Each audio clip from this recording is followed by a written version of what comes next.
আসসালামু আলাইকুম ওয়া রাহমাতুল্লাহি ওয়া বারাকাতুহু। যে যেখান থেকে দেখছেন প্রত্যেকের উদ্দেশ্য করে আমার একটা বার্তা। আগামীকাল 27 মে খিলকাপুরে ফুরফা আহলে সুন্নাত ওয়াল জামাতের ব্যবস্থাপনায় যে ওয়াকফ কালাকানুনের বিরুদ্ধে যে প্রতিবাদ সভা এবং এই আবহাওয়া চারিদিকে ঝড়পানি হচ্ছে, এতে হয়তো অনেক মানুষ দ্বিধাদ্বন্দ্বের মধ্যে পড়ছে। ইতিপূর্বেই কয়েকজন ফোনও করেছে ইতিমধ্যে। মনে রাখবেন একটা কথা, কোনো অবস্থাতেই আমাদের প্রোগ্রাম বন্ধ হচ্ছে না ইনশাল্লাহ। কেন, ঝড় পানি এটা তো স্বাভাবিক হবে, এটা সৃষ্টিকর্তার হুকুম হবে। আর এটাও তো হতে পারে তিনি আমাদেরকে পরীক্ষা নিচ্ছেন।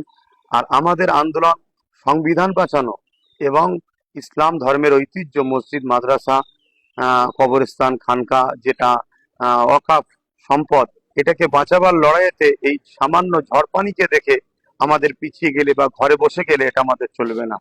তাই ইনশাল্লাহ কোনোভাবেই আমাদের এই প্রোগ্রাম বন্ধ হচ্ছে না। যাই হোক, ঝড় হোক, পানি হোক, তুফান হোক, ইতিপূর্বে আমরা বহুত প্রোগ্রাম ভিজে ভিজে কাদাতে করেছি। আগামীকাল ওয়াকফ কালা কানুনের বিরুদ্ধে আমাদের এই প্রতিবাদ সভা অবশ্যই হবে ইনশাল্লাহ।